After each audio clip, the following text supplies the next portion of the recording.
Hey, what's going on, everybody? This is Dane from NYYU. We'd like to welcome you into the Yankees Farm Report mid-season review. We've got some special guests with us today. Nick Simmons. You guys know Nick. Pleasure to have Bobby Milone with us. Bobby, how you doing? Very well. And of course, the great John Brophy. John, how are you? Going on, Dane? Good. So one of the first things we wanted to get into is we want to talk about some of the draft signings, where everybody is at, what we who we think is going to sign, who might not. And there's no better people to be talking about than you three. So let's jump into it. Nick, who are you excited about that they signed already? Me personally, I'm big on Cunningham. That just went down a couple of minutes ago. Right. Cunningham and Herring are the two big names out there, but I like Rivas. I'm gonna go all the way to the 16th round and go to the Ole Miss left-hander Rivas. That I feel like had he not been injured, we were probably looking at a top 5 round kid. So he would be, in my opinion, he would be the kid that I'm most excited about so far that they've signed. Okay. Bobby? I'm going to echo that. I think Rivas, man, that was a great pick in the 16th round. I mean, if he like he just said, if he was healthy this year and had a good season in the SEC, you're talking about third is, 6th round pick, definitely. But Herring out of LSU, I mean, the numbers the past 2 years have been outstanding. The issue really is now, can he translate to be a starting pitcher? If he to learn up, have a decent train, no, just like a playable change up, you're Right. talking about a very solid pick. Yeah. John, how about you? I know we went over this previously, but of the guys that have signed, I'm really excited to see Tyler Wilson. I mean, a switch hitter in the Yankees farm system is kind of rare in a way. I mean, we don't have a lot Yeah. of switch hitters. Um, Joe De Los Santos is really intriguing. I'm kind of curious why they signed him for only 7,500 in a slot that was over 180 grand. Like, I Yeah. don't that feels like the steal of the draft so far. It sure looks like it. And Mac Estrada, I'm really intrigued about. I think that might be a another diamond. I'm really excited about Bryce Cunningham. I've talked to some people in the last few days, and they are very big fans of him. I keep hearing about this changeup that it's almost Drew Thorpe like, and we've seen what Drew Thorpe can do with that changeup. And he's got a little bit more velocity. If the control is there, I think that's a top of the rotation starter. I'm not sure if he's ever going to be an ace, but there's the potential there to be. Guys, just hop in. I mean, I'm just looking over here, and I just wanted to this before I said it. I mean, he almost pitched 50 innings on the key. So they know him like really well and Yeah. what capability is, right? And having the size, having they love Vandy players, obviously. They got Carter later on. Yeah. This is a pick like, could he be a Drew Thorpe? I don't know, but I think he's going to be a very I think some already mid-season post-draft uh rankings have him in the top 10, and he should be Yeah, I agree. the Yankees Nick? top 10. Yeah. Yeah, Bryce Cunningham, man, has absolutely one of those guys. I don't know if the control is quite Drew Thorpe, No, not um, yet. but I would definitely say like I think his ceiling is higher because the fastball is going to play more, and that was the big question on Drew Thorpe. Okay. Any other draft notes you guys want to touch on real fast? I think they did a really good job. And guys, please chime in. I think they did a really good job getting players with good metrics, excuse me, in rounds 10 through 20, hitters wise. Yeah. Yep, I agree with I'm that. Jones, Lewis, Tool, Jones and Tool both have amongst themselves. There's that Bags and Dags, whatever it's called, website that monitors, amongst yourselves how you're hitting or how you're pitching, and they're like a top level. They think both of them had over 40 stolen bases. Mm-hmm. The comps for both of them have been, what Brett Gardner was when he came out of Charleston, 2004, I believe, or 2005. I mean, a kid who has top speed, Right. maybe a little pop, and then you hope that player develops. But they got some nice bats, I think, more than I expected after seeing, what they did in the first 10 rounds. Yeah, that's one thing that John and I were talking about during the draft is they did a heck of a job on day 3 in rounds 10 through 20. They really got some picks and there's some value there. What they turn into, we don't know, but they got the right kind of guys with potential. And I think that if you look at all the people that grade the draft, Keith Law was pretty high on it. Baseball America was okay on it. Kylie McDaniels was pretty high on it. Um, I think it's a much better draft than people expect. I think you got to hope that if you hit on one player in rounds 10 through 20, like you did your job. And Yeah. I don't think people realize there's so many players you pick, but if you could get one, if you get two, man, you did really, really well. And the Yankees have been doing, you guys know much better than I do. Yeah. Neely, Watson, and other guys they have drafted in on day 3 that have become something of value. And Ben Right. Rice is a good example of that too. Yep. Yes, he is. Yeah. I think Bryce Warrecker is another one that's we're going to get some value from. I think John said he's starting tonight. Well, And he may be starting tonight. There's a big storm setting right over Tampa, so he may be starting tomorrow. now, jumping into the system in the first half, I think we can all agree that that system has taken a step back from last year. Everything was just absolutely flowers last year. And we've seen a lot of injuries. We've seen guys that haven't really performed. Start off with some lowlights. Who are some of the guys that you guys thought were very big concerns that you expected more out of? Nick, go ahead. I'll start, man. I'll jump into Spencer Jones, man. I mean, after that performance coming out of spring training, and the guy took 100 plus swings and didn't swing and miss. I mean, it looked like he was on the verge of really breaking out and becoming like a top 5 prospect in all of baseball. For him to strike out at nearly a 40% clip, I mean, that's kind of a step back to what we didn't want to see from him in Right. Double-A. So I would say for me, he would be one of my lowlights, and if not my biggest low light so far. I'm kind of right there with you. Bobby? I think we've been just decimated with injuries more than anything. So I think, Jones is going to be a struggle because he just doesn't, the way he's built and stuff. So I think I don't want to give him a little more rope than anybody else. I think I don't know. I was saying this the other day. I think it was our friend Virginia Yankee Russ who just said, Yeah. who compared him to O'Neal Cruz, and I think that's what you're kind of looking at.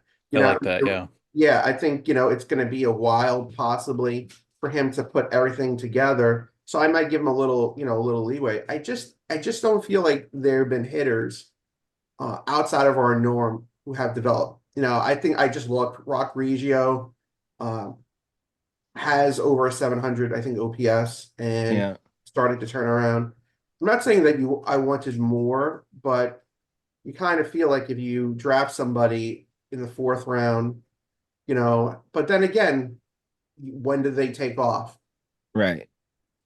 Prospect development isn't linear, as Carlos always says. Yeah. John, how about you? Will Warren would be my pick, especially after the season that he had last year. This year, like right now, he has almost a 6.5 ERA. Last year, he had a 3.61 ERA. He's been doing pretty well over the last couple of games. This past, what was that, Saturday, I think it was, he pitched, allowed 1 earned run in 5 innings. So, I mean, he's Nine getting better. Ks, I think. Yeah, but then the game before he allowed 4 earned runs in 4 2/3. So I don't know if it's he's hot and cold because last month he was more consistently like not great, Yeah. just about a 5 ERA. So it's not what I expect. Hopefully he's getting better, kind of like what I'm seeing in Tampa with Rodrigo Arias and Lombard. Mm-hmm. Um, Maybe the second half will be, that'll kind of be where he figures things out and fixes what he's got going on. But it's not the season I expected out of Will Warren. I was kind of almost expecting this year to be the year that he got called up. I was too. I really thought that he pitched well in spring training, and had Louis Hill not had such a dominant spring training, he was probably going to be the 5th starter. Yeah. I wonder how much AAA fatigue he has because he's been there for a while. Go ahead, Bobby. Do you think that, I mean, you guys know better than I do. Maybe John does. Do you think they've been working with him pitch wise, pitch selection, and that could have been the issue? I'm thinking of a pitcher. Man, I forget his name, but I know you know who I'm talking about. There's a guy that Davy Garcia. I'm thinking it's kind of like a Davy Garcia sort of a thing. And I really hope that's not the case. Where, they were working with Davy and he was supposed to be the next best thing. I mean, there's a lot of that in that generation of prospect. And he was going to be the next best thing, and then they started working with him, and then that was into him. Yeah. And that's really, I hope that's not the case because Davey was pretty good until he got to AAA, and then things just kind of fell apart. It may Yeah. be the AAA fatigue. I don't know. I mean, on his profile it says he pitched 99 and two-third innings last year in AAA, so Yeah, I don't know. he's got a lot of time at AAA. It Yeah. had to be a letdown not making that team in any role and seeing Andrew or Clayton Beater and Luis Hill make the team and him go back to AAA. And he was one of the best starters in AAA last year. And I really go ahead. I was going to say, you could say the same thing with Oswald Peraza. That's my pick. Oswald Peraza and Everson Pereira. I really expected more from those guys. Yeah, they both got hurt, but Peraza had an opportunity to go to AAA this year. And we could see there's a need at third base. If he would have played well, he could be that answer at third base for us. And he has just not stepped up at all. I know he added a lot of muscle this winter, 10 to 15 pounds. There was pictures going around of the difference between him before he started his weight program and after. He picked up quite a bit of muscle. I'm wondering if that didn't affect him. But at this point with those two, their value is so low. I don't know what to do with them at this point. I disagree on Everson, man. I mean, Everson Okay. Pereira was putting up a very, very good year this year, prior to being injured. I mean, he was hitting 265, slugging 512, OPSing over 850. Just got injured. He had 10 home runs. I think he was leading our AAA team in home runs at the time that he went down. Yeah. So just because he was injured, or just because he got injured, doesn't mean it's anything there. There's no prospect fatigue with Everson Pereira, man. He's just not going to get a shot here because you have too Right. many outfielders. And he's But way I young mean, too. Yeah. yeah. And I'm not disappointed in him at all, man. You get injured, it happens. I mean, I can't be disappointed in an injury, but at the end of the day, I mean, he was somebody there. I kind of agree with the prospect fatigue going forward with Will Warren. Which I think another reason why the Yankees kind of drafted all those pitchers, man. I feel like we were more of a leaning towards hitter dominant approach up top, and then I think that they kind of just balanced out the prospect rankings with a bunch of pitchers. Um, but yeah, I mean, look, I mean, Everson Pereira should not be somebody that we frown upon. I agree. Will Warren had a down year this year, man. He really would be pitching closer to like a 4.5 ERA had he not been slugged that 1 month though. He got Right. slugged in just a Yeah. 1 month period. So His mechanics got all out of whack and he just was not landing pitches in the strike zone. And that's not him. He throws strikes when he's on. He just I think he had an 11 ERA in that month of May. 15.88. he got Oh, slugged. whoa, Yeah. whoa, whoa. In 17 Wow. innings. Yeah. Oh, Hey, it that's just came over the wire. Tommy White did overslot deal with the A's, so we're wondering why they would probably didn't select him. Is probably they got Hess and they probably got some money. They got him under slot. That's what I would think. But that just came over the wire. that's I think he went. interesting news. He Yeah. would have only saved for the money he went. He would have saved us 200,000. I think it was. I think he went for 3 mil. Yeah. Yeah. So now let's get into some highlights. Who has stood out to you guys in the first half and said, wow, this player is someone that we really think could help this team or came out of nowhere? Start with Nick. So I'm gonna throw a couple of guys in there. I'm gonna go a pitcher. I'll go two pitchers and I'll throw two hitters out there. So I'll start with Okay. my two hitters, man. I'm gonna go with Abraham Ramirez and Urania, the catcher as well down in the FCL. I think Urania has always been a kid that we've talked about for a while here. It's always just been injuries for him. And the first year Yeah. he's able to stay healthy, he's really crushed the ball, and I think he's doing things that nobody else in the minors are doing. Whereas Abraham Ramirez is just crushing the ball and hitting. I could see him being moved though. Like I feel like it's a lot like a Kiner Delgado situation where his profile is not too strong for them to say, yeah, we're gonna keep this guy and keep pushing through. I could see them moving him for like a small piece like a JB Brubaker or somebody that like that they feel like they can grow. But for my two pitchers, I mean, I think you have to go with not Brady Rose. Who's the kid that just went to Double A? I'm drawing a blank for a second. The lefty. Uh, Shields. Yeah, Ben Shields and Cam Schlittler. So I think those are my two guys that have really broke out this year in terms of pitching.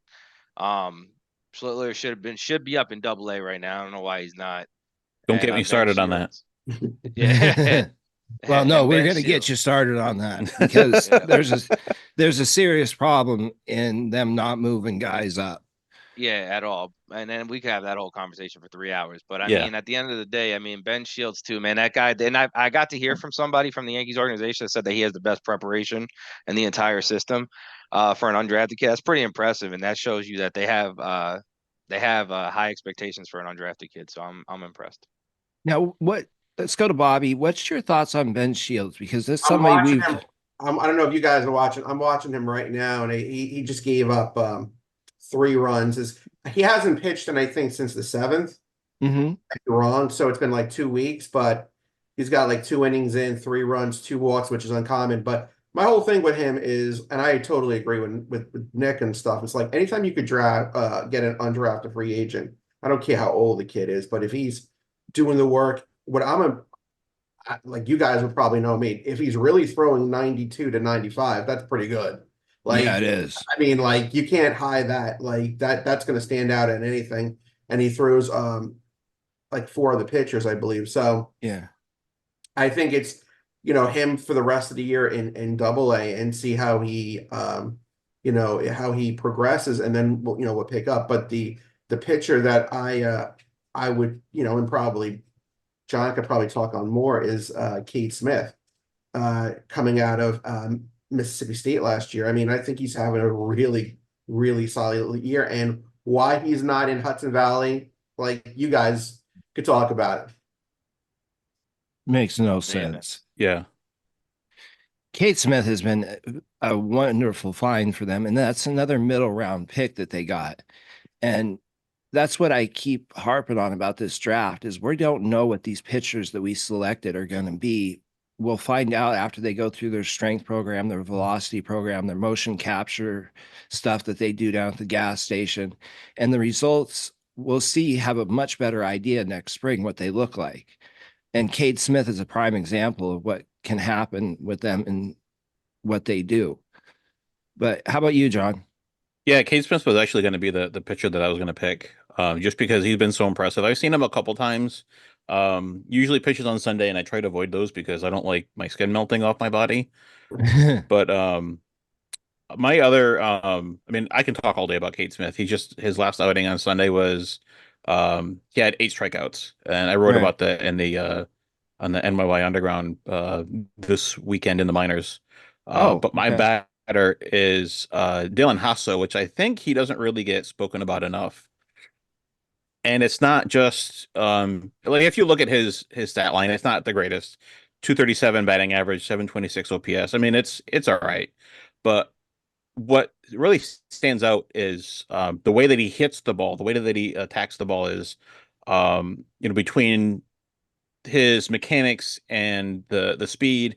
I think he's leading the Florida State League in doubles or something like that. He has 22 doubles. So, and he's been a big part of why I think the Tarpons have been more successful in the second half than they have been in the first half. Because he's been the way that James Cooper's been putting the lineup together is he's been batting behind Arias and Lombard, who are also starting to figure things out in the second half. With Hasso getting doubles, he's been able to drive them in. So you get 1 or 2 runs scored in the first inning or the third inning or however the lineup works out. And then you get those runs, you get Cade Smith on the mound. He's not going to give up any runs. And then that's an easy win. That's why they swept the Marauders this past weekend. That's a big part of it anyways. Yeah. I'm going to go back to Hudson. Well, he's in Double A now, but he's hurt. Jesus Rodriguez is someone that stands out to me. I really like that player. Plays all over the place, 5 or 6 positions. He played center field down in the Venezuelan Winter League. Carlos told me, and the kid just hits no matter where he goes. It's a 300 batting average at every level, on base percentage near 400. I think it's over 400 for this year. And the kid can catch. I think that's an incredibly valuable profile that they could do something with long term. I mean, that's a heck of a utility player. But for me, the pitcher that has stood out, and again, he hasn't been healthy that long, but Eric Reiselman has absolutely looked like a shutdown reliever this whole year since And he's been healthy. He's sitting 96, 97, and he's just been absolutely flat dominant.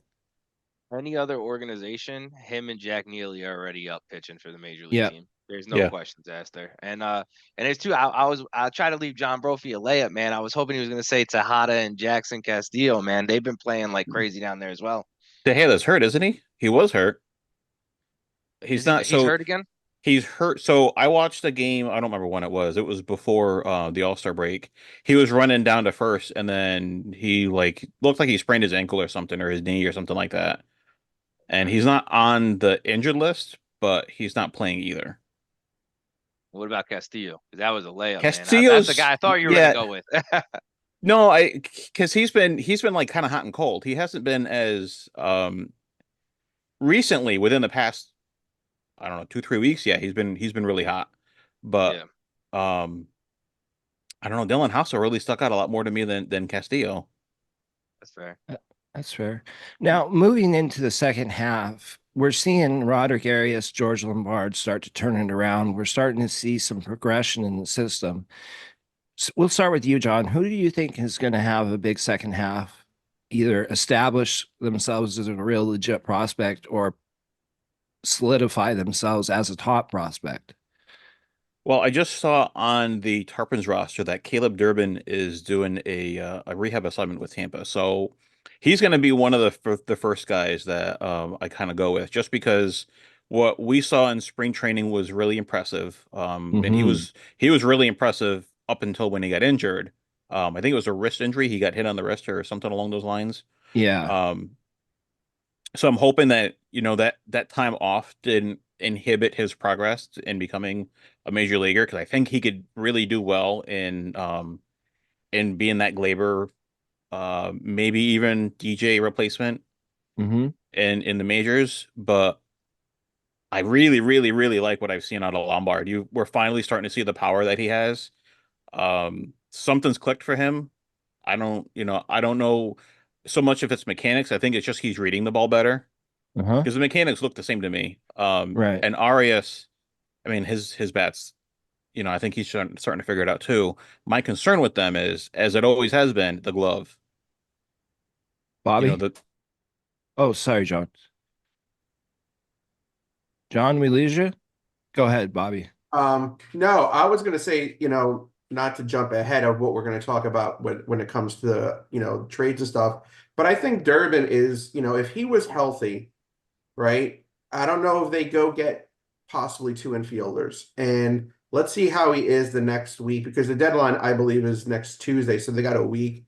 Um, that is somebody that I think they were kind of high on, that because of his back control, because of his speed, because of his ability to play a few positions, that I think they would have given more of a chance to, than Jorbit when he came up for like 3 days and then just sent him back down for no reason. You know what I mean? So Right. I think that would be somebody to watch, and see how he progresses, because I think they like players with who could control the zone.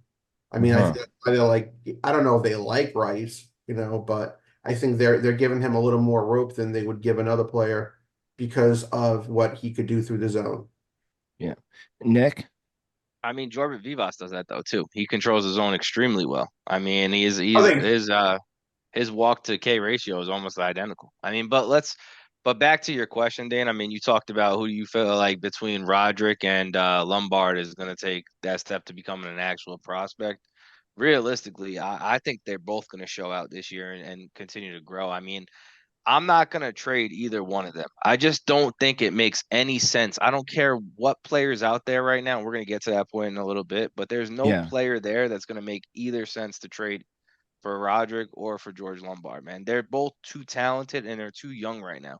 And you invested too much money into those players to give them away in a year without having a clear identity on what you're going for with this team anyway right now. And to be fair, if we're gonna talk, I like I said, I'll hold off on that. I know we're gonna talk about trades and we'll get to that point, so I'll hold off on that until we get there. But I will say this, onto what you just, There you go, John. to piggyback what you said, what does it say about uh, the Tampa team if the Rays are really interested in the players down there? Like, there must be talent, right? That they want to, pry or know is, and in their opinion, legit talent. I'm Yeah. not trading with the Rays. No, Yeah. it's just not it's not a smart decision, man. I've seen them and two, it's just I don't I mean you're gonna talk about Isaac Paredes and that's fine if you want to talk about it. His metrics at third base are garbage. He can't play third base to lick it. I don't need another first baseman. If we're gonna stick with Ben Rice, plus you got Augustine Ramirez, man, that has shown he can hit. I'm gonna give those guys a chance over going with Isaac Paredes, man, and then trading away 3 or 4 kids, and I know 2 of them are gonna end up destroying us for the next 6 years. It's not smart business. Okay, so we've kind of talked about the trade deadline a little bit. Let's just move into that because we're right on the verge of that. What do you guys see us doing at the trade deadline? And who do you think it should be the targets and what do you think we end up with? We'll start with Bobby. I've been saying it for the past couple of days. I think it's going to be 2 infielders, one of a higher standard, and there's not really much of a higher standard, but one that is a little better than the other. The second one could be, I don't know, utility. And then I think they're going to probably get 2 relief pitchers and possibly one. I don't think they're going to get a top end pitcher. I think it's going to be like when they traded for Haney a couple of years ago, maybe, somebody that is insurance. But I do think there's going to be probably at least 3, and there's possibly as much as five moves. Okay. John? The prospect tiger in me hopes they don't let anyone go, but I know it's just it's a business, so they got to do what they got to do. As a side note, I have a severe thunderstorm warning, so I may disappear again. Okay. It's no worries. Yes. I don't know. I kind of like we were talking about moving Abraham Ramirez earlier. I think that kind of makes sense to me, just because there's a lot of depth there, that middle infield role.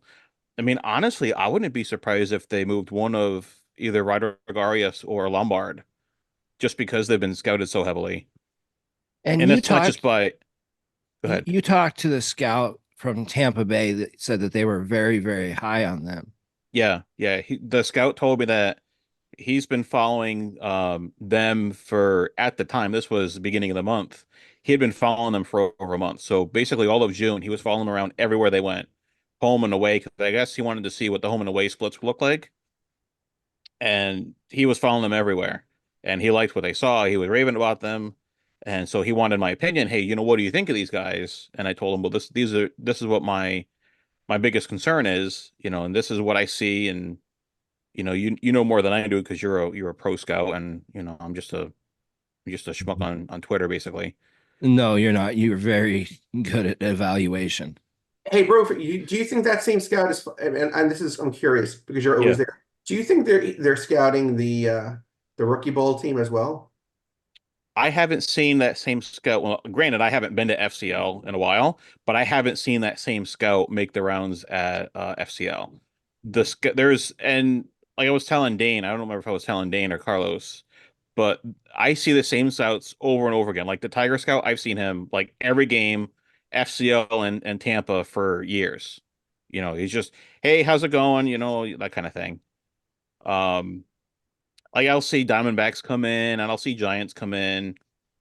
and they'll stay for a couple weeks. They'll make the rounds. They'll go hit up the Phillies and the Blue Jays. You know, all the local teams, the circuit, the FCL division, basically. Right. Um, but when you see a guy that comes in and just out of nowhere, he's like, man, that kid Arias and that kid Lombard, he's blown the cover off the ball, and we're really looking at him. You don't just say that, Right. that's what really caught my interest. I mean, but you could say that, but who on Tampa is really worth talking about? I mean, realistically, who are we talking about? I don't know. I don't know who they would want to give up for, two top prospects like that. I don't No, know if I'm just saying, who do you want? If you're the Yankees general manager, who do you want that you're gonna even have a conversation about that? Because I'll touch that in a minute. But go ahead. I don't know because I don't know where the Yankees mindset is. I don't know. Do they want to play Ben Rice at third because he played that and when he was in prep school? Do they want to play an Augustine or a Jesus Rodriguez at third? I don't know what they need because you don't. They should have called up Neely weeks ago, and they hadn't. Absolutely. And so I don't know because Paredes, like you were saying, Paredes doesn't make a great fit. I don't know if I'd want Yandy Diaz at first because you got Ben Rice there. None of it really makes sense to me. Maybe one of the pitchers, one of the relievers. Pete Fairbanks. I don't know. I mean, they had the whole But when I you're was, not getting either one of those guys for just a relief pitcher. I just don't see that. The Yankees are not the Cubs when they had to go get a Aroldis Chapman for a relief pitcher, yeah. and none of their relief pitchers were Aroldis Chapman then. You know what I'm saying? Realistically, they're not. So that's why you didn't get a Gleyber Torres and that kind of deal. I mean, And I think that The Cubs were desperate. I think that the Rays would want one of Arias or Lombard and a few other ones for Paredes. I mean, I think that's what they would want. I don't know if they would both and stuff like that, but I agree. I don't make that trade at all. I don't even get near No. the. You know what I mean? Clevenger is if you ask me who would I would take, I would say Clevenger. If you're going to take, you could get Diaz and stick him at third and just make sure he's playable. But he's on personal leave right now, so I just hope the guy is okay because we don't know Mhm. what's going on in his life that if he could even be traded. So until he's back on the field, it's an iffy question. Doesn't Another make name, sense. another I'm name I want to talk about relief pitchers for a second. The Duvall kid from San Francisco, there's a report that the Yankees are after him. Is that someone that you would target and give up a big package for? No, because I just don't feel like you need that with a relief pitcher, man. I mean, listen, I'm gonna be honest with you.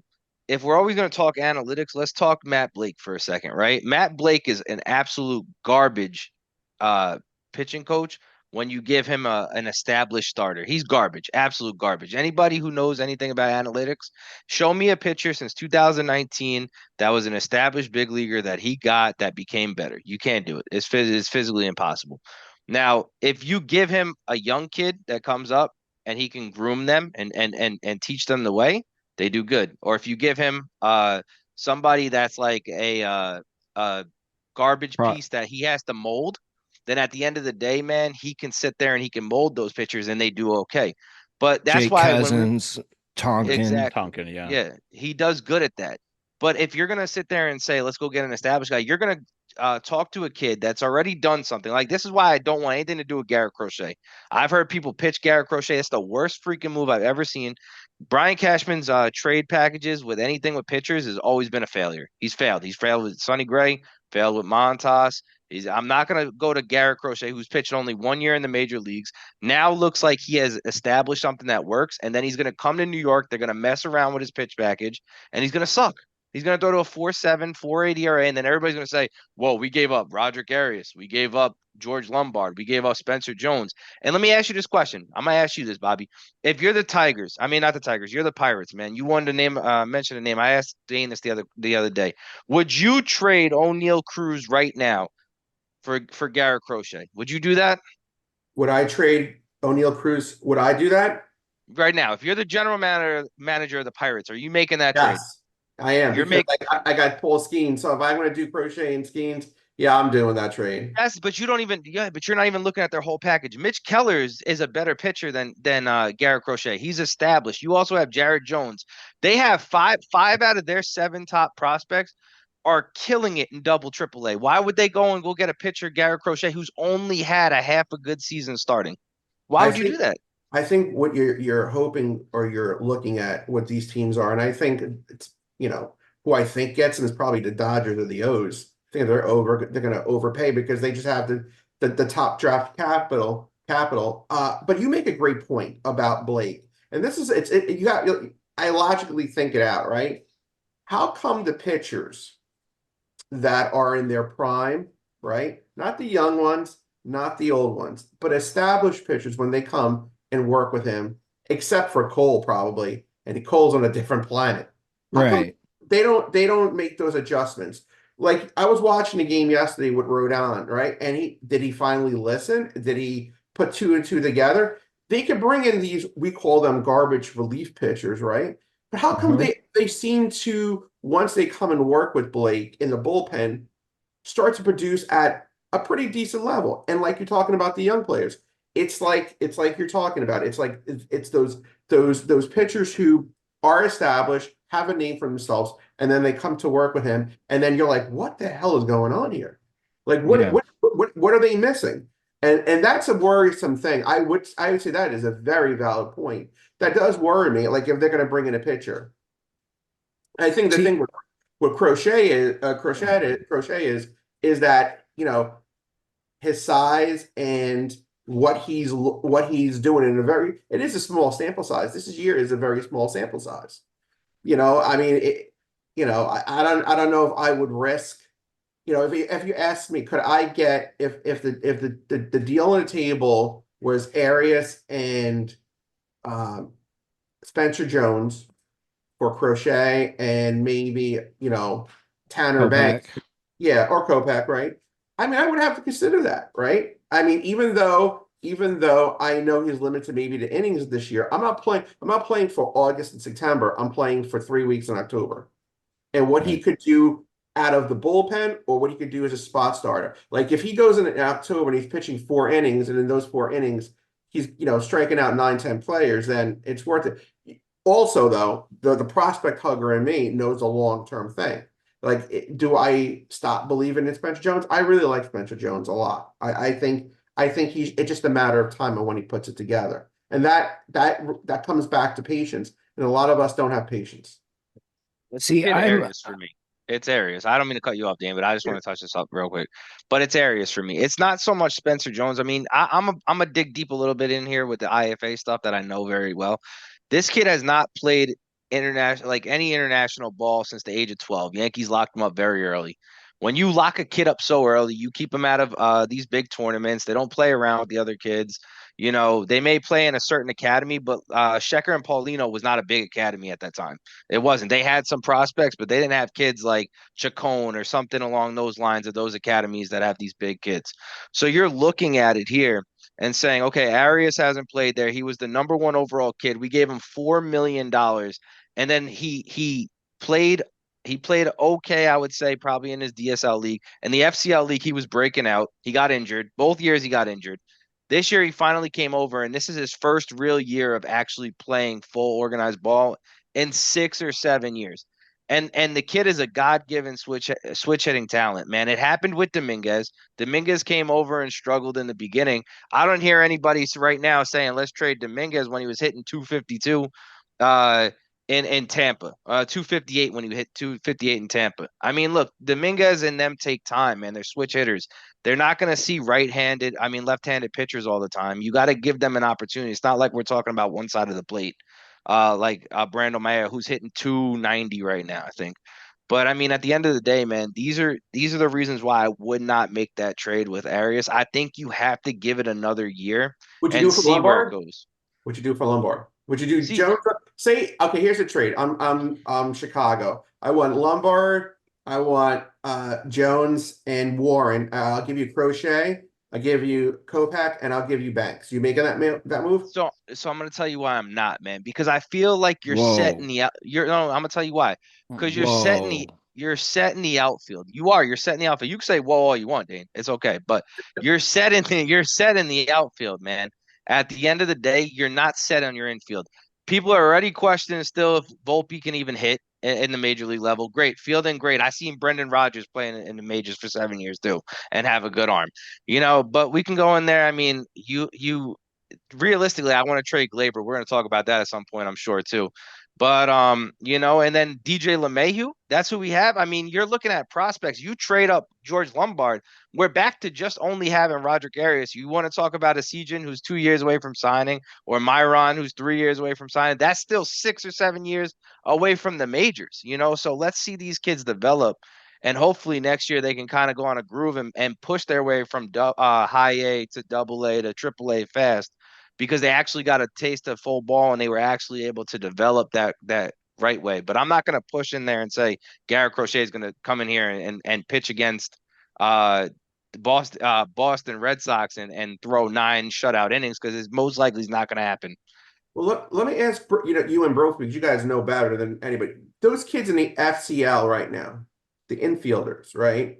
What is it, Ramirez as well, Mateus, am I saying? Are they Matthews? Mathis, right? Are they? I don't want to use the word legit, but are they quality prospects to bring up to Tampa? Or this is the thing that I think we talked about this before, is why are they hitting on the FCL and then go to Tampa and then things just like either stall? Yeah, I can't answer that part for That's you. been so I don't think anybody mind-boggling. can. Yeah, I don't think anybody can answer that. Because like they have the possibility, if the Tigers lose tonight, and because they're playing a night game for whatever reason, if the FCL Tigers lose tonight, the Yankees can clinch the playoffs. That would be the 3rd year in a row that they've clinched the playoffs. Yeah, right. But if you look at the Tarpons, they finish 500 almost every year. Like that next team, whatever that next team is, whether it's that team just moves up after they win the playoffs or whatever, that next team always finishes 500, and it's so mind-boggling. And I think that's part of why. I mean, Rachel moved on for her reasons, and there's a debate whether you think Rachel was a good manager or not, because she may or may not have been, well, a good fit for that role, PR reasons, any of that kind of thing. I've heard a lot of it. But James Cooper, he's an established coach. He won the SWAC with Grambling. So, I mean, he was with Grambling's coach or manager or whatever you want to call it, head coach for a decade. So he knows how to coach, and he has the team that went to the FCO playoffs last year. It was his team. So he knows those guys. He's been with them for 2 years. Why did they finish below 500 in the first half? But on the other guys in the FCL, yeah, I think that's a legit infield. And to me, it's kind of almost, I don't want to say the best infield that I've seen, but it's up there with one of the better infields that I've seen in a while in FCL. So that Yeah, means, go ahead, Nick. Go ahead, Dan. No, go ahead. I was just gonna touch up his answer. I mean, basically, I would say that those kids are a lot like the Connor Delgados, the Emmanuel Tejadas that you had already, man. They're hitting the baseball the same kind of way that they were too. But I wouldn't say that you have that prototypical superstar like you had last year with a Roderick Arias. You know what I'm Yeah. saying? Or this year you have with Roderick and Lombard in Tampa. So you don't have that big name superstar that we're gonna be like, oh, okay, we need to get this kid up here right now. See, now I want to touch on Crochet again, because for me, I think that's the guy I try as hard as I can to go get. Yeah, he's probably not going to pitch in the rotation this year, but if you look at what he can be going forward and you put Cole, Heel, and Schmidt together, that's a hell of a top 4 for anybody. And that would be together for the next 3 to 4 years. It's not it solves the left-hand bullpen need this year, and it makes you much better next year. And even if it costs you a Spencer Jones and an Augustine Ramirez, I think there's it's something you have to Now you're consider. talking less. But now you're talking less than what everybody else has been saying. Like people are talking, go trade Spencer Jones and Roderick and what's his name and Lombard. I mean, you're talking less, but instantly, I know Bobby has this thing that he likes to look at on value and stuff like that on his Twitter. If you take that kid and he's got a 60 plus value, like Bobby likes to talk about all the time, man, you take a 60 plus value and put it in the bullpen, you already cut it in half. You already cut it in half big time, man. So you're trading a starter package for a guy who's going to go into the bullpen and be a relief pitcher, I think you already Well, lost that's it for there, this year. man. That's for this year. I mean, But that's a loss. That's a loss, man. You're trading that kid who has right now. I'm gonna tell you the stats. He throwing a 3 ERA in 20 games started, 107 innings pitched, 150 strikeouts, less than a WHIP, and you're gonna put him in the bullpen because why? Because are we gonna do that to Luis Hill too right now? Might as well Well, throw him in the bullpen too. they Like might. I mean, don't. bring Let me tell you something. Knowing how I follow this team for the past 45 years, I'm going to say something right now. It wouldn't surprise me. They got two SPs over the next 7 days, and one of them would be maybe I doubt it's with Crochet, but the reason for it is to cap the innings on Heel. I mean, he's very cautious. But you can do that with Clark Schmidt coming back. Clark Schmidt is going to come back. We're not going to act like this guy didn't just throw a 2.52 ERA before he got injured. I mean, this guy, listen, I mean, if in all seriousness, and Dayne, the issue with Dayne's problem right here is one, you're not trading Rodon, so he's your 5 starter, and they're not going to trade Marcus Stroman. I don't No. care what you say, they're just not going to trade Mark. I told Dayne this like 7 days in a row. There's not trading Marcus Stroman next year, man. It's not going into some random winter leagues and saying, hey, who wants Marcus Stroman? Just give me an FCL pitcher and let's call it a day. They're not going to trade that guy, man. I mean, I don't know why we're pitching a person here where we're gonna have 5 or 6 or 7 starters next year with Crochet in the lineup, and then you got to still find. I mean, listen, you can say whatever you want about Will Warren, Beater, all those guys who are injured. I mean, Beater was having a good year, but what I'm gonna say is you're gonna deplete your help by trading those guys and getting rid of them. I trust Will Warren more than I trust JB Brewbreaker, who can't stay healthy. When he walks down down the mound, man, the guy gets injured before he throws a warm up pitch. Listen, you guys could all log me off after I say this, but I think there's a good possibility, right? I think, and what I am, when I saw that rumor this weekend from Nightingale, I think there's a good possibility that Talion is back, and James Talion is back because of the relationship he had in that clubhouse, how the Cubs want to dump him, and they probably would eat maybe 14. And so is Talion back? His stats this year are actually pretty decent. I think he's got like a one something, 1.1, 1.6 year WAR, and he's have over 100 innings. And you know how he's so close with Cole. And believe me, I think Cashman would have signed him if he came back. I don't know if they made him. I don't remember. Did they make him an offer? I don't remember. No.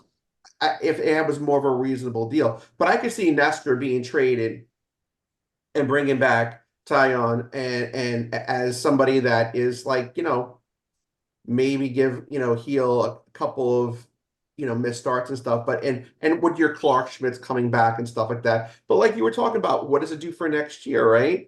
You're gonna have that. I think it goes just back on having as much depth because somebody's gonna get injured. Somebody's gonna come up with a sore elbow, shoulder, whatever. So I think in my head, I'm thinking he's looking to trade Cortez because he holds much more value than we even probably think. He's got like, a 20 to 25 value. So you could get back maybe an India. You could maybe get back a Donovan. You could maybe bring back, the guys from the Angels, Renfro. You guys say it better than I do.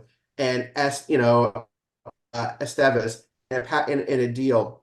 You got to look at teams that are wanting to take or Cortez. There are not many teams that may.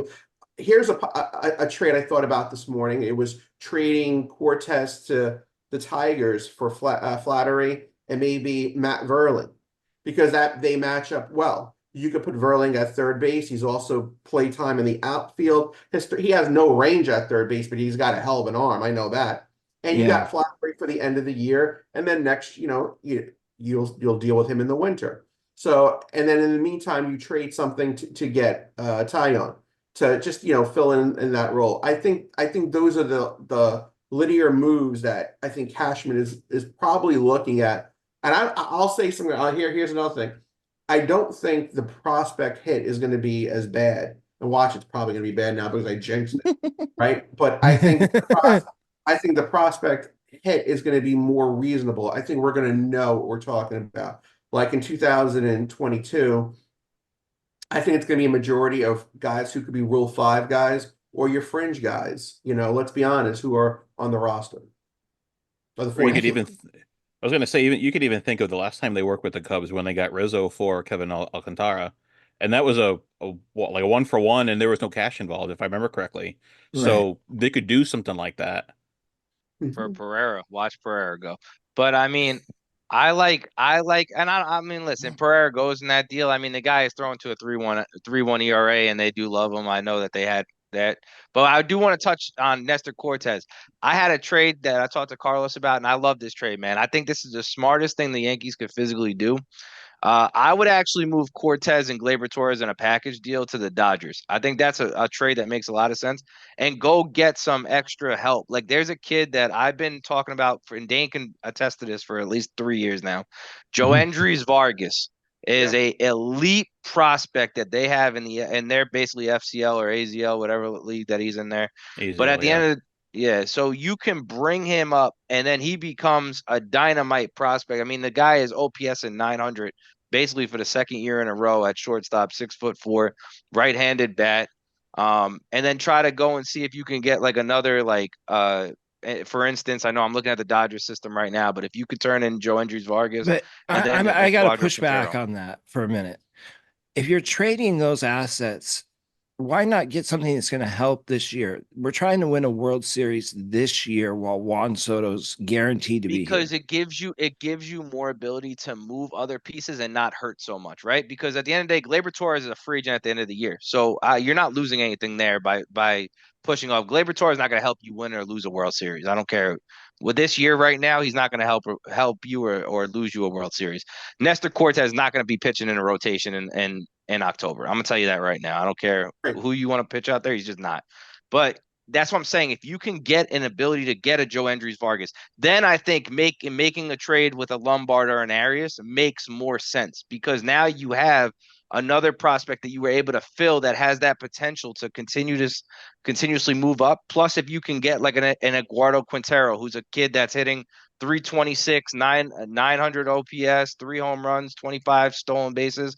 I mean, the Dodgers prospects usually work out and they have good ideas. Now, I mean, you're pushing FCL or AZL to Tampa. I mean, that's always a rough one when you got to hit. But I mean, at the end of the day, that's why I'm saying you can do that, and then I'd be more open to trading on the bigger kids. I would be shocked on at least on a prospect of that value. I do think Torres.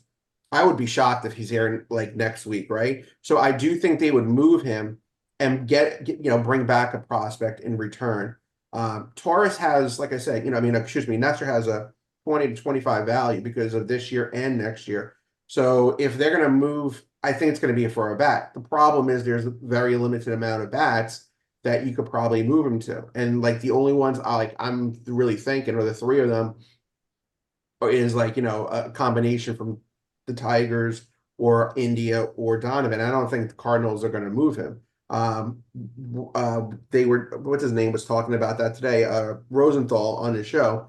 Would you trade Cortez for Donovan? And he did a very he thought it through, but then he said, I don't think the Cards are actually gonna move Donovan, which I didn't think they were gonna move Bader, and they did.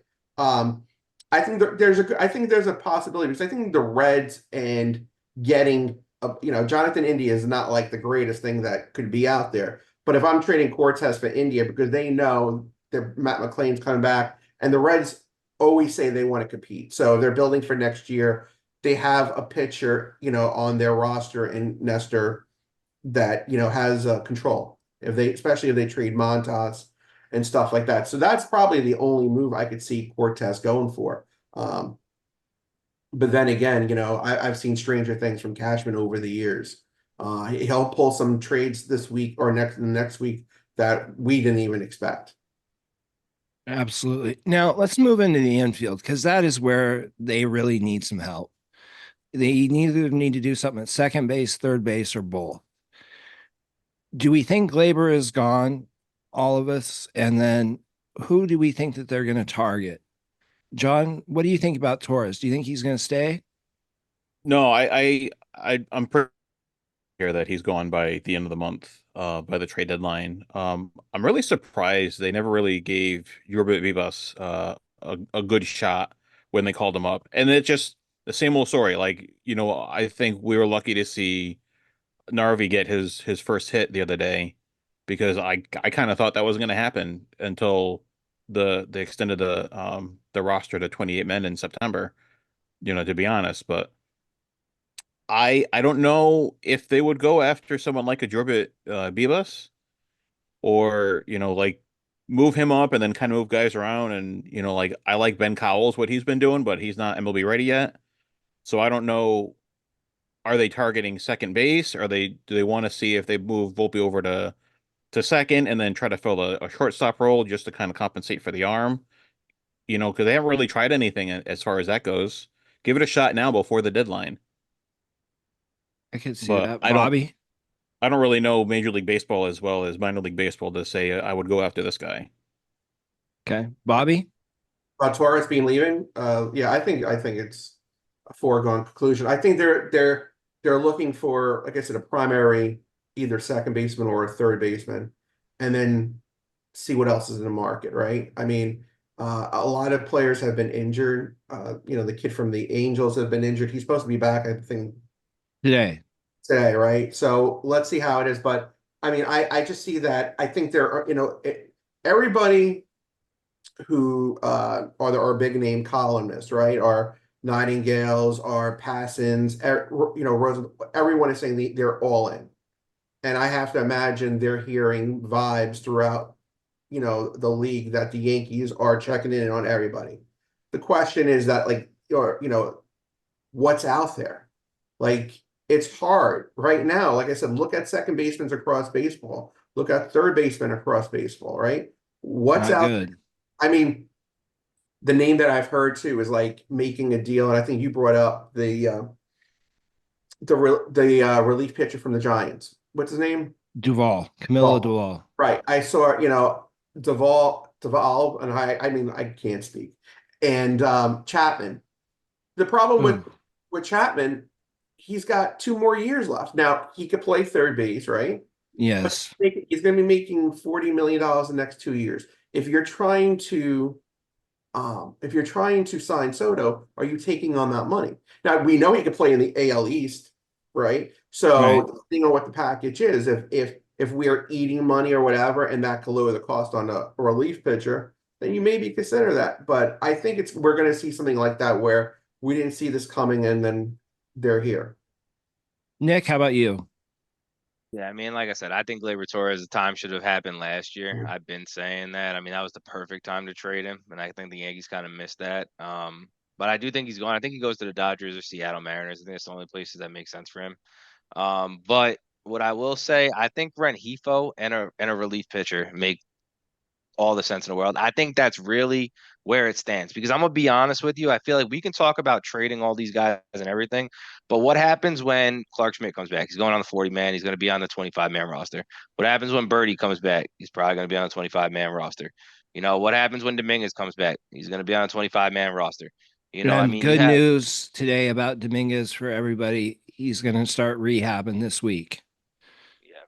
So, which is great. And then you have John Carlos Stanton, who's going to come back on a 25-man roster. So you're going to start cutting pieces. And then at the end of the day, you're going to trade some of these pieces that from the minor league system. And then we're going to sit here and say, well, we have a crunch. Now we have to figure out who's not playing, what's doing this, what's going to piss people off. You have money involved in this. And the only way I could see that, you get two people, because I don't think they're going to do two people. I really, honestly, I believe that Caleb Durbin would have been up here had he not been injured. I think he would have been up here probably about a month ago.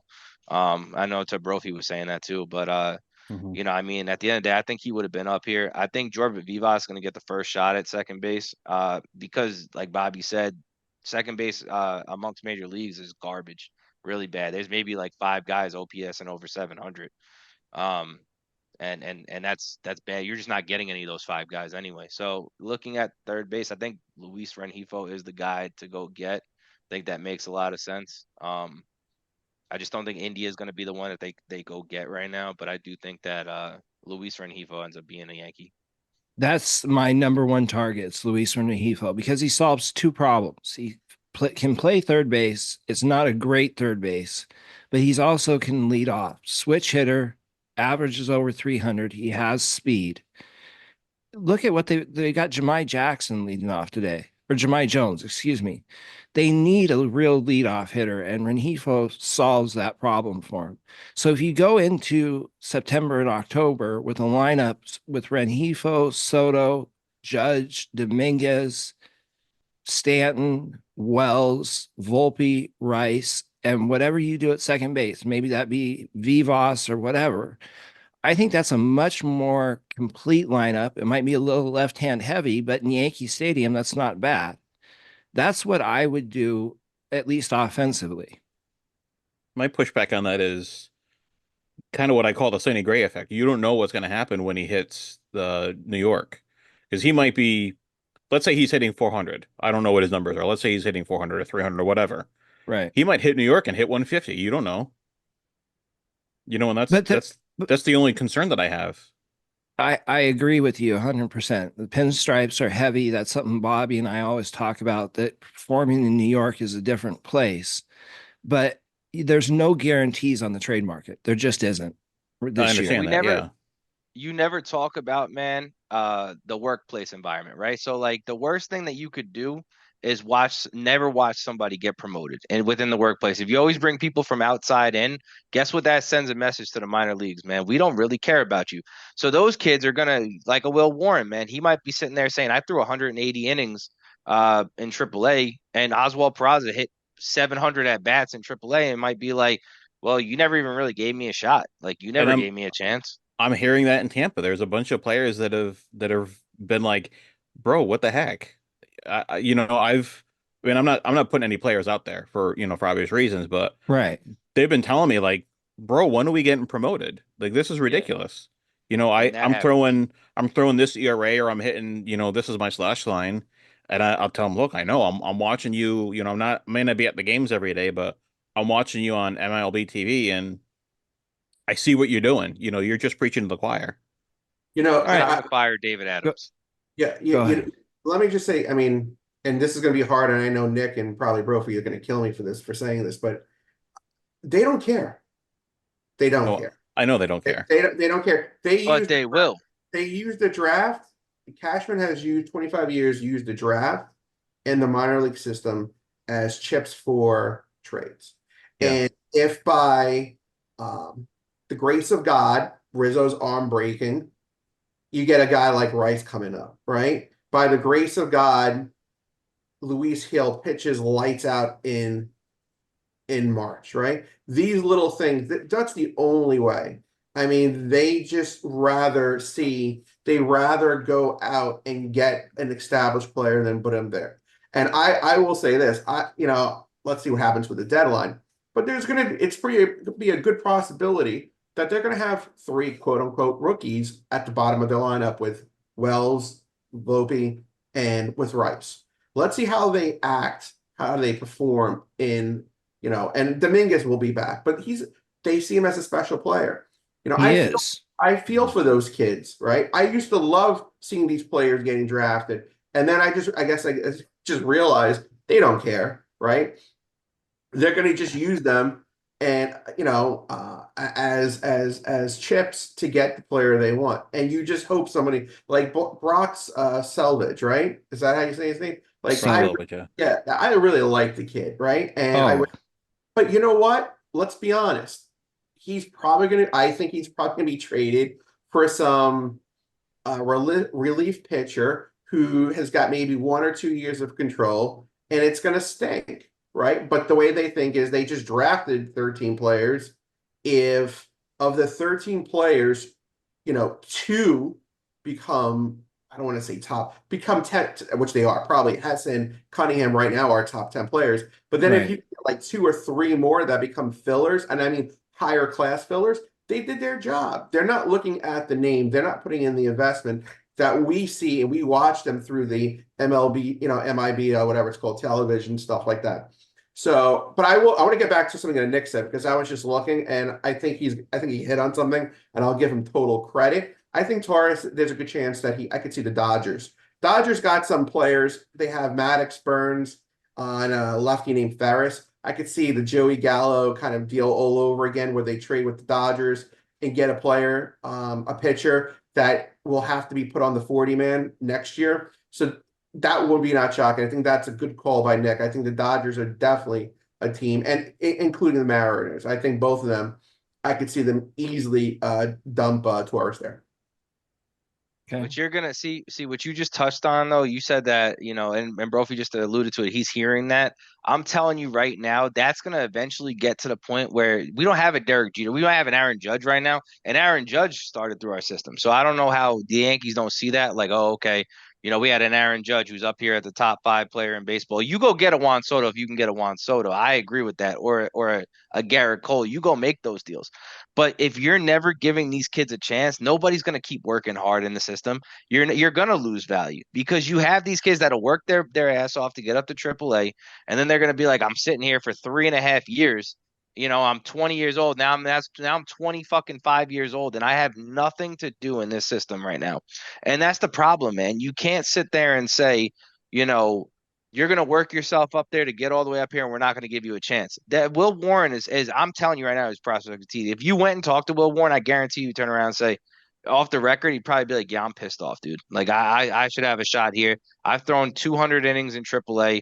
What other top 10 prospect in an organization throws 200 innings and doesn't even get a shot, even in the bullpen? I should have a chance at this major league level. And it's gonna you might not be able to do anything in the draft, and this is why owners are trying to do that. But let the IFA kids learn that they don't get an opportunity to move up there. Money's good, but opportunity is better. It's always about that second paycheck. It's not about the first one, man. And that's in all sports. It's always about the second paycheck. And I wonder if Go ahead, Brophy. that's that mentality is kind of why the minor league system is performing the way that they are this year. I wouldn't be Good surprised. point. Why Good point. am I going to give it all if I'm not going to see any reward for it? And I'll still Exactly. collect a paycheck. And it's just kind of like the kid flipping burgers at McDonald's making $15 an hour. Yeah, I can do this and make $15 an hour. It's the easiest thing ever. in their defense, they're going to say, you know what, we're paying you. You're an athlete. You're a professional. Whether it's going to be here, you're working for your opportunity. That's what they. I mean, Of course. I'm stealing that line. You're working for your opportunity, and I see time and time again some of the, people who are really close that I follow online to some of these prospects are like celebrating once they get traded because they do have that opportunity. You And know, that's I think we want to see the opportunity done at the Yankees level. And I think they don't even think that way. They're looking at what's the best right now for us to get. He doesn't get 30 plus, or it's been 30 plus years with winning seasons by playing the kids, right? And I've told a couple of the guys that have expressed frustrations. I said, if you're really, really frustrated, you need to tell your agents you want to be released so that you can go find another team. Or That's like, because you're not going to get the opportunity with the Yankees, because that's obvious. If you're stuck in A or high A or whatever for 2 or 3 years, that's a problem. Especially when you're hitting 250, 300. I'll tell you some bro. I'll tell you something. How many kids do you think in the next 3 weeks are going to be released from the bottom three levels? Because they got to put these draft kids somewhere, right? Yeah. Not the pitchers, but the hitters. So you're going to easily going to see, and maybe they throw in a pitch. I don't know. Maybe I doubt it, but you're going to see somewhere between 5 to 10 people getting released. Yeah. I have a couple names. Yeah. Right. And then next spring, when the pitchers come around, you're going to see some movement there because you have 13 names. There, some of them will start in, extended spring training, right? So on and so forth. But there's going to be at least, 5 to 9 names. Those first 6 round picks, they're playing in a level next year, unless they're hurt, right? Yeah. Absolutely. Right. And then, the Rivas could, extended, whatever. And the kids they got in the 18th and the 19th round, they could be probably extended. But those first 6 kids they're pitching somewhere. Yeah. I think the only saving grace with some of those guys is the Bridge League that's starting up next week, because it's kind of like FCL extended spring kind of a thing. They're going to do a Bridge League until September. Oh, for some of the guys just because they don't really have a place to put them. What is this now again? Explain. Yeah, so apparently it's kind of like a hush hush thing that it's kind of like not open to the public. It's a whole, Major League Baseball, how they work. Yeah.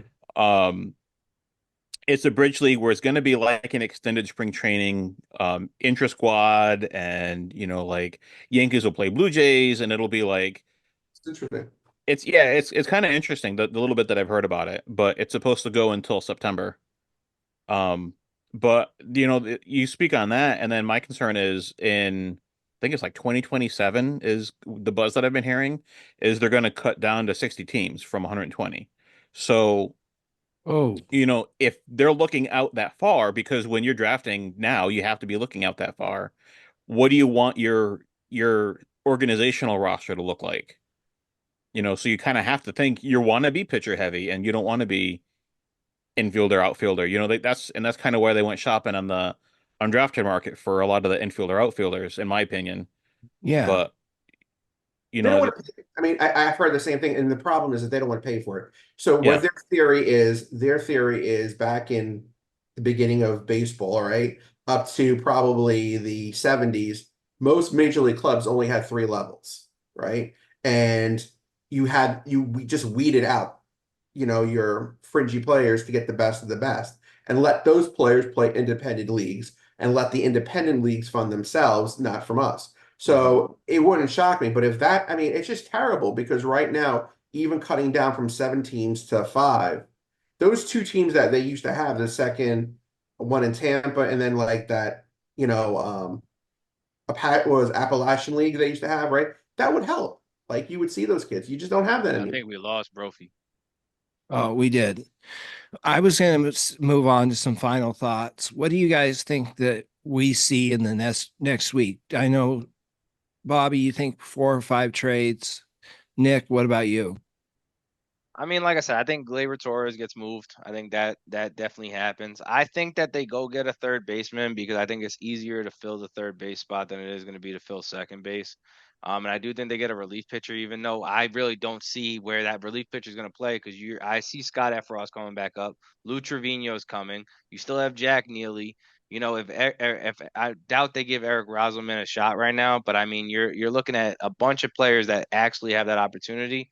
Plus, you had, Tompkin and all those guys killing it right now. I'll be honest with you. I think it's going to be 2 trades, like in terms of getting talent, and then like Bobby kind of said, just to trade more to move off of maybe Glaber and Nestor.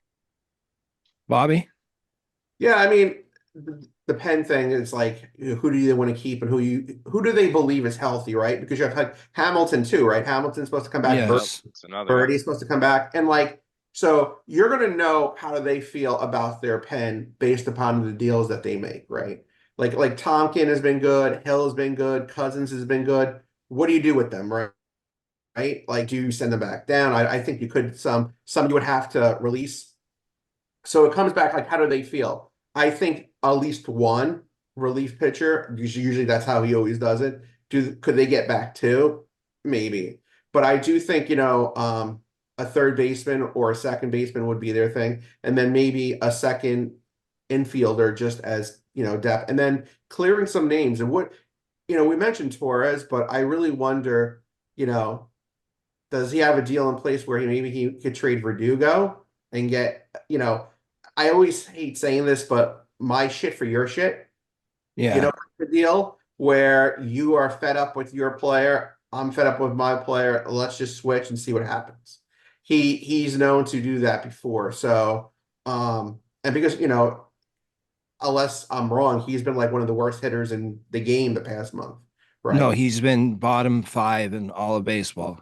And you're like, well, what team would want that? It always takes one team to see something that you don't, right? So a team might do that, but I think it's probably going to be in total between income and people leaving at least 4 to 5 deals, I would think. John, how about you? What do you think happens in the next week and a half? Are we saying for the trade deadline? I lost power again. Yeah, just for the trade deadline, how many deals do you think they're going to make? No name, you don't have to do names because none of us have an idea who the names are, but I don't know. I'm really torn if they're gonna do like a one deal, like they need a pitcher or they need a third baseman, like you guys have been talking about. If they end up leaning on the farm system, which would kind of be a little unprecedented because they haven't really done that before. If they're gonna go all in, so this is what my logic is. If they're gonna go all in, but they also want to save money to sign Juan Soto, it kind of would make sense to bank on the farm system, but also get one that's going to have a good value pocketbook wise or wallet wise for the 2025 season. Like to me, I that would make the most sense. I completely agree. Last question, then we're gonna get out of here. Is Spencer Jones in the Yankee system come August 1st? Nick. Um, I'm gonna go yes because I just don't think that the piece that they get is gonna be that big. But I do want to touch one thing he did say. Hal Steinbrenner did say that they're gonna tremendously cut salary going next year. So I could foresee them actually kind of starting to look towards the farm system a little bit more.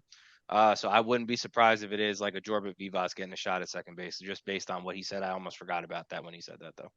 Yeah, I really want Vivas to get a shot. Brophy, you think Jones is Oh, here on Torres August just 1st? hit a home run, Yeah, by the I way. was about to say Yeah, that. Torres just hit a bomb. That value of is going up. The Dodger scouts are watching that, Nick. Spencer Jones, do you hear on August 1st, John? Yeah, I don't think there's enough out there to have me trading Spencer Jones. I think for him, even though his strikeout rate is a little too high right now, I think the ceiling is still really high. And, if they're giving some of these guys, a couple of years to figure things out, I think they can give him a couple of years to figure things out. This year might just be an anomaly of him getting used to Double A. Could be. Bobby, what about you? Spencer Jones here on August 1st. Yeah, I think he's here. I don't think they're. I think putting his name out there is just to raise other teams, what they would have to raise in a package. But I mean, if a team did call and they were serious, I think they would listen. But like Nick said, it is obvious they need to cut money next year. On a side note, I will tell you this: as I'm talking to you guys, I'm watching Shields pitch. I tell you, he's pretty good. I don't Yeah, know if he you is. go back, and his first inning was rough, couple of errors, so he has no runs, but 7 Ks. And I love watching a good lefty. So I mean, it's just a good feeling to see a kid like that coming out of All right, nowhere and doing something. Dane, let me ask you a Absolutely. quick question, man. Does Pereira and Will Warren get Renhefo? Yes. Yeah, yeah. So if that gets Mhm. Renhefo right there, man, I think that's fair enough trade that you gave up a little bit of I value on think a more. guy who's got prospect feet I fatigue. think I think you could trade those. I think that yeah, I think you hit it again. I think those two for Renhefo and the closer. Estevez, Yeah, and probably maybe a like a filler. Lotto. Yeah, I A think that's Benjamin Cowles or something like that. yeah, absolutely, absolutely something like that. Because both of them are on the 40, so it's a 40 for 40 deal. That's another thing when you're making trades. Logic says you should match up your 40, who you're trading is on the 40, who you're getting is on the 40. I don't think Will Warren's on the 40 though. I Oh, think that's No, right. that He's not yeah. so it could be maybe a guy like Gomez. Would you do Gomez, Warren, oh yeah, or absolutely. to get to two? Yeah, Absolutely. right. I mean, that's a trade I could see. So if you got those two, say, and you didn't trade for a starter, right? And would you then go for maybe I know Salerno, is it Salerno from the Padres? Donovan? Yeah. Yeah, that would make a Solano. lot of sense. Flano, Yeah. Flano, excuse me. As somebody just as depth, something Yeah. like that. I could see something like that. Because I don't know if India gets traded or Donovan gets traded. I just could see a second move. Rosario, they like him, right? Yes, they tried to sign him. I mean, his value is like a 3, so whatever the Rays would get would be on a lower side. It would be similar to the Birdie deal. That's the other thing. Like if Birdie was healthy, I don't think they would need a second one. No. But you can't. I mean, a calf injury is a serious injury, so Yeah. All right, guys. I want to thank everyone for being here so much. Bobby, it's always a pleasure to have you. John, thank you so much. Nick, we're going to see you again soon. It's everybody smack the like and subscribe on your way out. For Carlos, thank you so much. Thank you guys. Have a great night. Thanks. Great job, guys. Thank you, John, Nick. That was a lot of fun. Yeah, man, absolutely. I mean, I'm intrigued, man. I think everything here is gonna work out, man, and hopefully, like I said, I just don't think two infielders make sense, man. It's just not gonna happen. I'd be shocked. I think we still recording, brother. Oh,